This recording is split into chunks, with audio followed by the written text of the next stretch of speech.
Listen, you have not experienced Jamaica at all until you've seen one of these in real life. In fact, I'm surprised they're not telling people about these in tourism magazines. May I present to you the Event Screamer 3000. If you come across this specimen in the wild, it'll be moving approximately 5 kilometers per hour, and it'll be blasting the newest upcoming event announcement at approximately 3,000 decibels. The Event Screamer 3000 is the biggest single disturbance of inner peace in Jamaica, second only to speaker stacks. So if you come home from your vacation in Jamaica and you have not come across one of these in the wild, you haven't even gone to Jamaica. I'm sorry. If you've never come across one of these in real life, have you even lived? Like, what are you living for?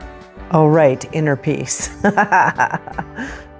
I'm Christy, and you're watching Jamaica Made Me Do It.